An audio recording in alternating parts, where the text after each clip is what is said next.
మోకాల నొప్పులకు ఎటువంటి సర్జరీ లేకుండా ఎపియాన్ పెయిన్ క్లినిక్ అందిస్తున్న అత్యాధునిక చికిత్స. నా పేరు డాక్టర్ సిఎల్ వెంకట్రావు. పొట్ట పెరగకుండా ఉండాలంటే ఏం చేయాలి? కొన్ని చేయకూడని పనులు ఉన్నాయి. టీవీ ముందు కూర్చొని సీరియల్స్ చూస్తుంటారు మహిళలు.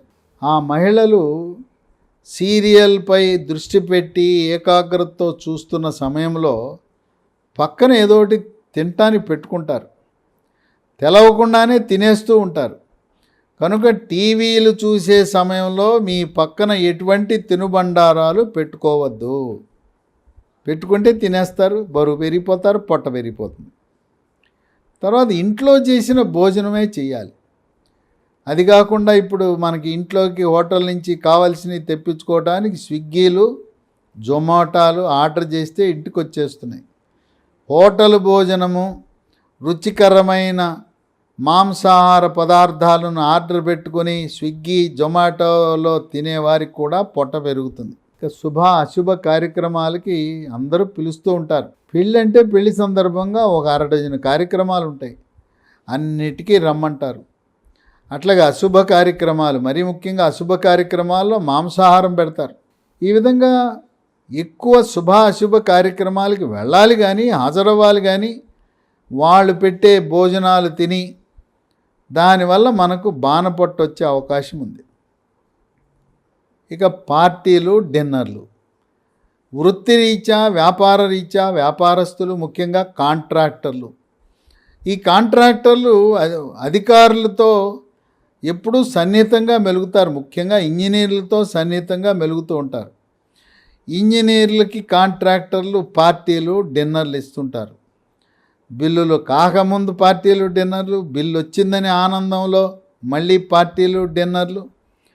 వాళ్ళు ఏం చెప్తారంటే, మేము కాంట్రాక్టర్గా రాణించాలంటే ఇంజనీర్లతో ఆ రకంగా మేము సన్నిహితంగా ఉండి డిన్నర్లు, పార్టీలు లేకపోతే మేము మా వ్యాపారంలో నష్టపోతామని చెప్తారు. అట్లాగే ఏ ఆనందాన్ని కలిగించిన ఉద్యోగస్తులు ఇంక్రిమెంట్ వచ్చినా, ప్రమోషన్ వచ్చినా, వాళ్ళు కోరుకున్న చోటకి బదిలీ వచ్చినా వీటన్నిటికీ పార్టీలు ఇస్తుంటారు.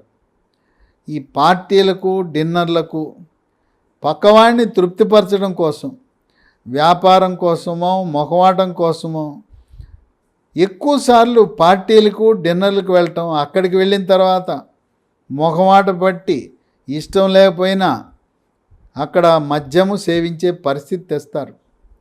తప్పనిసరిగా మద్యం సేవించకపోతే అక్కడుండే అధికారులకు కోపం వస్తుంది. నేను తాగటమా, నువ్వు తాగవా అని చెప్పి బలవంతం చేస్తారు. ఆ విధంగా మద్యము బాణపొట్ట రావటానికి కారణమవుతుంది. ఇక కొంతమందికి స్వీట్లు అంటే ఎంతో ప్రేమ.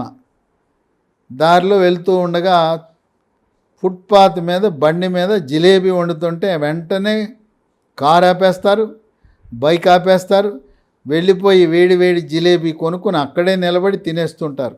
అంటే వాళ్ళకి అంత ఆనందాన్ని ఇస్తుంది. వాళ్ళు ఆగలేరు. వెంటనే వేడి వేడి జిలేబీ ఇంటికి తీసుకెళ్తే ఆరిపోతుంది, వేడి తినాలంటారు.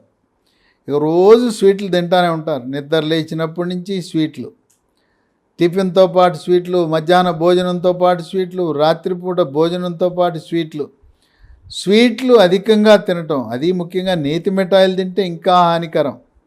స్వీట్లు అధికంగా తినేవారికి పొట్టలో కొవ్వు చేరి ఈ బాణపొట్ట వచ్చి మనల్ని అన్ని రకాలుగా కుంగదీస్తుంది.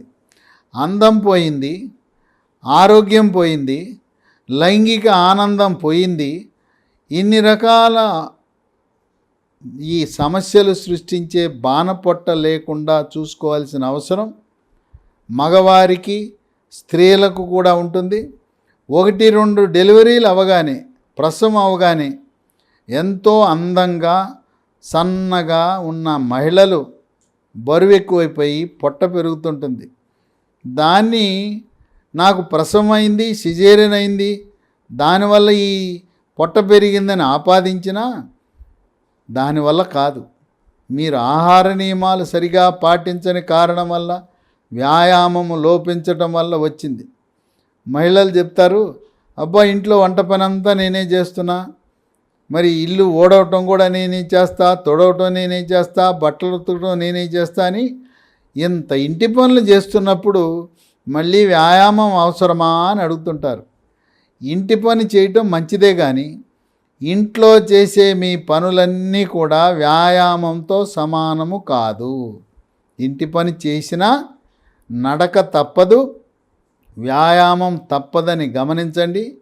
ఇటువంటి బాణపొట్ట లేకుండా ఫిట్గా, ట్రిమ్ముగా, పొట్ట ఫ్లాట్గా ఉండేలా ప్రయత్నించండి.